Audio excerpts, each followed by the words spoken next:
Sir, what are you doing? Oh, wow. Shoot stones everywhere. It's crazy. All those openings and the sticky tires. It's a race car. It is, It's supposed to pick up rocks and it's supposed to make all the cool noises and all that. Yeah. So you've brought pretty much, I would say, the coolest van I've ever seen. This is incredible. Welcome to Pikes Peak. Yeah, great to be here. Yeah, so what are we actually looking at? What is this thing? This is codenamed internally Space Van, actually, not just Supervan. So Space Van? Yeah, it's our internal, let's say, nickname for it, just because it's really, it's the craziest car we've ever built. In itself already, without it being a van, right? So all the powertrain features, all the technical details we've done, it's just everything which is possible and beyond, potentially. Okay, so you work for Stard. I do work for Stard, yes. And I'm then the CEO Ford basically reached out to you guys to partner with you for this project. Correct, yeah. So long story short, we've had Ken Block drive our electric Ford Fiesta, which was one of the first electric race cars in the world. And based on that, Ford Performance approached us like, hey, do you want to build us a super van? We kind of, super what? And yeah, that's where all the story comes from and how it all started. So they approached us if we were able to collaborate with them on that project, on building a van, an electric van with just crazy performance. And that's where we're at now. You know, my favorite part about this vehicle is that it being called a van, it still looks like a van. It has the proportions of a van. It does indeed. It is a van, actually. So we've got the width, we've got the height, we've got the length of the Transit, right? So we're competing in Pikes Peak in the open class, which means that the car has to have the appearance of the original car, right? But you know, the funny thing about it is that there's this huge opening that where the window would normally be, but this is all functional, huh? Correct, yeah. So as we're very, let's say, it's difficult with the size we have, and especially with the frontal area, from the aerodynamic standpoint, to compete with a car which is like half the height, correct? Like all the GT cars which are running up there, or Formula cars. So we, of course, use that, let's say, disadvantage of that space we have and we need to integrate elements which actually then help us again. So that's all those features with those buttresses here which are flown, the huge wing, the big duct we have here in the rear. So that's all elements which you couldn't do on a, let's say, typical car because it would be too small, right? So we do have a disadvantage because of the frontal area, but we also use that as an advantage that we have a lot of space. So you don't actually get a good proportion or a good feeling of this vehicle until you look at the side of it. A, it's super long. B, I cannot believe how small the wheels look on this vehicle. Yeah. It's hilarious. It's GT 18-inch wheels, right? So it's what you would see on any Ford GT, Mustang GT3, right? So that's the typical standard 18-inch racing wheels, but indeed, yes, on that vehicle they look a little bit smaller. But it's crazy because they look tiny, but they're 325 square setup. Yes, they are. So wide. Correct. Incredible. Okay, so then let's talk about the technology aspect of it. Let's talk a little bit about the power plant and then we'll get onto the body. So what are we looking at power plant wise here? So especially for Pikes Peak, basically the powertrain is based on Supervan 4. It's the same electric motors from start. It's the same electric battery, high voltage battery. It's a 50 kilowatt hours centrally mounted battery.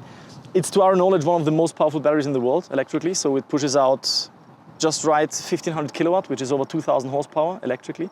And in that constellation, Pikes Peak, we have 3 motors. So we run 1 motor in the front and 2 in the rear. It's identical motors. So the performance output we are running here is about just above 1,400 kilowatt. That's incredible. Sorry, 1,400 horsepower. So then, do the 2 motors, are they like 1 motor each axle? Is that how it works in the rear, or does it go to a transmission? Yes, so we have on the front and on the rear, we have a transmission, a single-speed transmission, dedicated motorsport straight-cut gears. We have mechanical differentials on the front and on the rear axle. So there's no mechanical connection between the 2 axles. That's electronically. Wow. Okay, so that means you could go like 1 go forward, 1 go backwards kind of thing. Correct, yes. Wow. We do, however, have, so axle-wise, the left and the right wheel are connected with each other through the differential mechanically, and the motors are linked through a, let's say, fixed mechanical shaft. So it's not a wheel-based torque vectoring, but it's axle-based torque vectoring we're using here. The interesting thing about Pikes Peak, you know, we've seen so many incredible electric vehicles race up Pikes Peak. It's almost like this race is made for this type of vehicle, this technology, right? This technology, you can actually take advantage of it, but while you're not running into power degradation from atmosphere and less air, there's a heat aspect and there's just so many other aspects that you have to deal with. I mean, is that all the things that you guys kind of figured out to get this working? Yes, of course. So we spend a lot of time with Ford Performance together to simulate, to do bench testing with the various components, especially to be prepared for the thinner air. Indeed, compared to petrol cars or to combustion engine cars, we don't have the disadvantage that with the thinner air, by climbing with increasing altitude, we have power degradation, as you say. Our power is the same at the start line as at the finish line at 14,000 feet. So that's a big advantage of electric cars, which indeed, of course, helps. On the other side, the cooling element of it, so thinner air cools worse. We're putting out a huge amount of power here, so those components need to be cooled. Electric powertrains need less cooling, yet they need cooling. Plus, important detail is that the temperature values, the temperature range is lower on electric powertrains. Means we don't have such a high temperature gradient, so the cooling is a bit more tricky with electric components, right? And then let's talk about the body.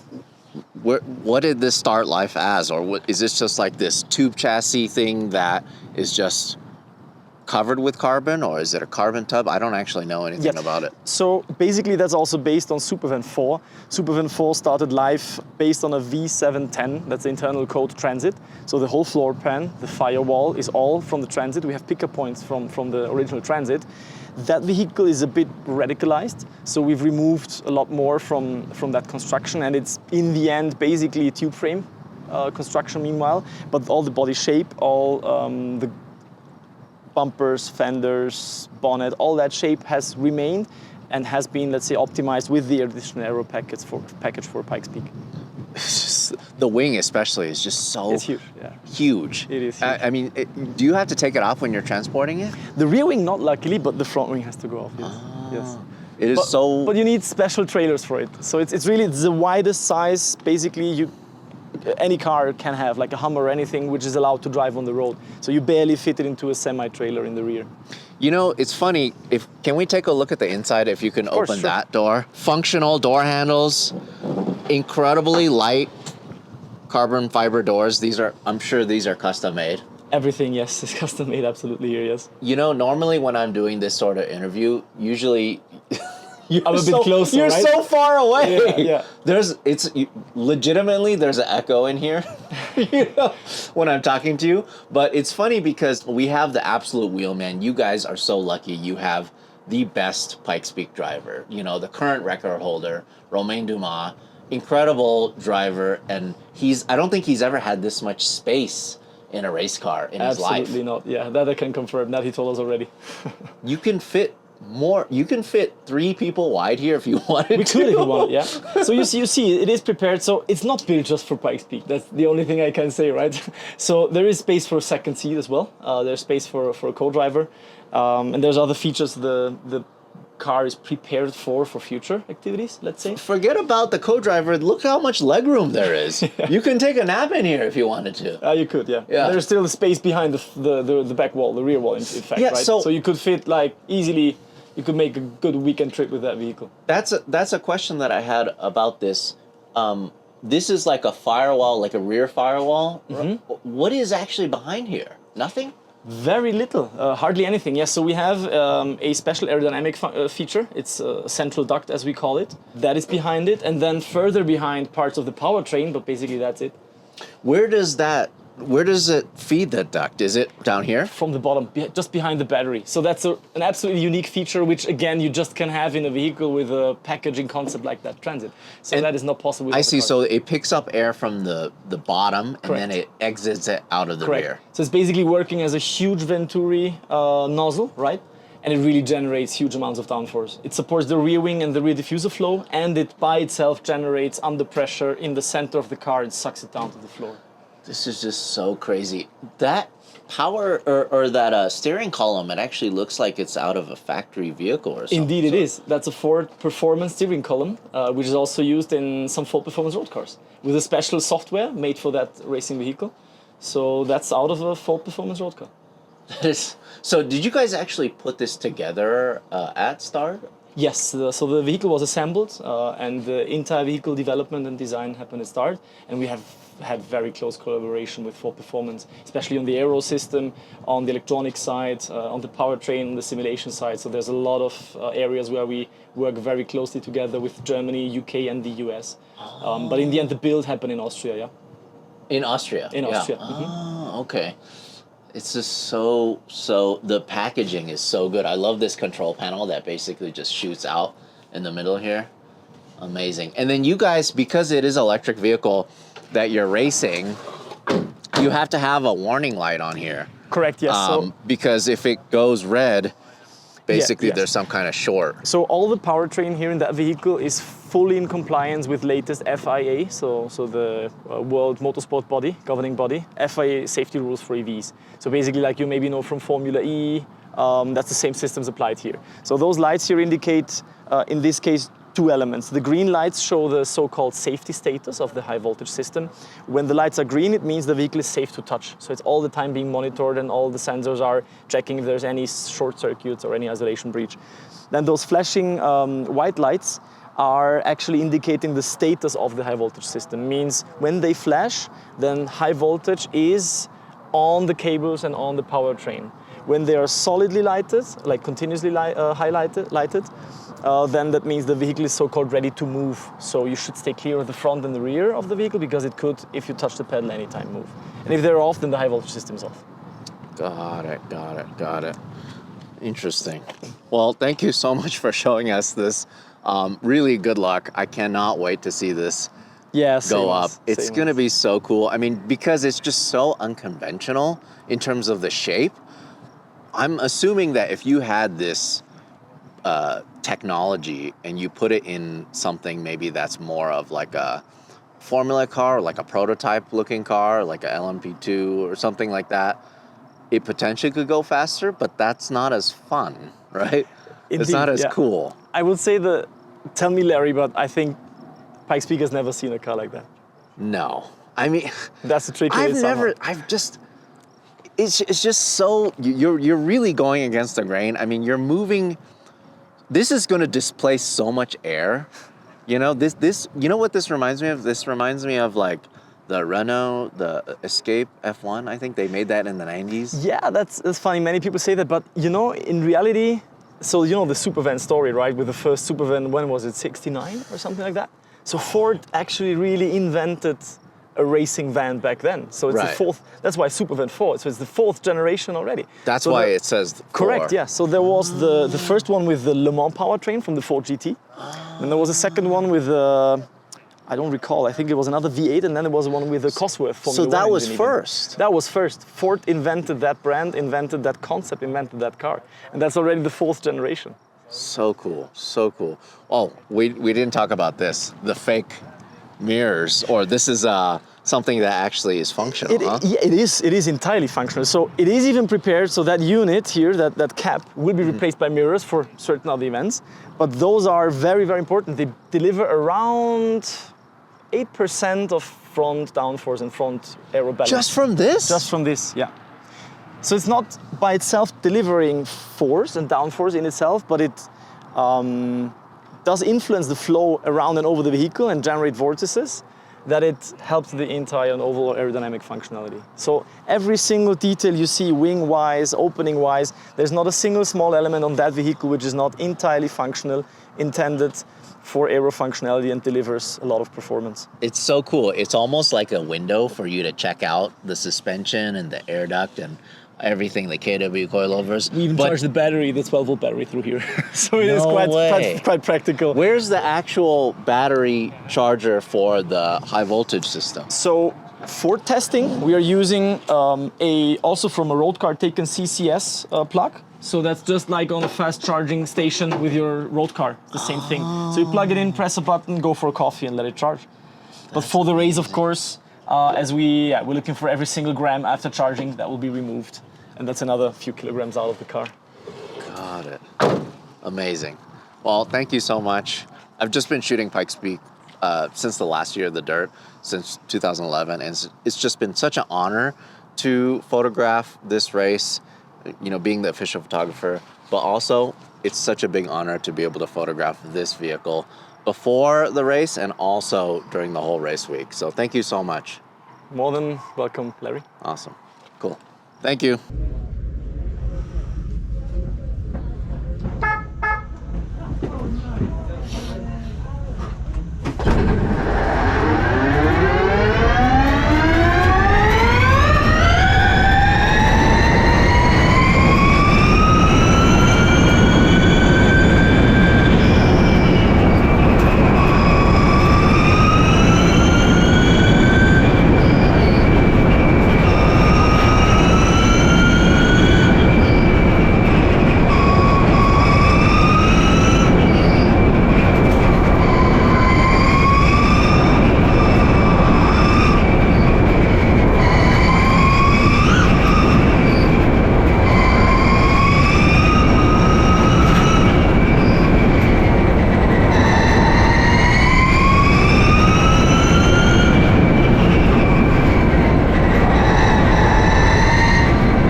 Hey, thanks for watching. If you want to support us directly, go to larrychenprints.com.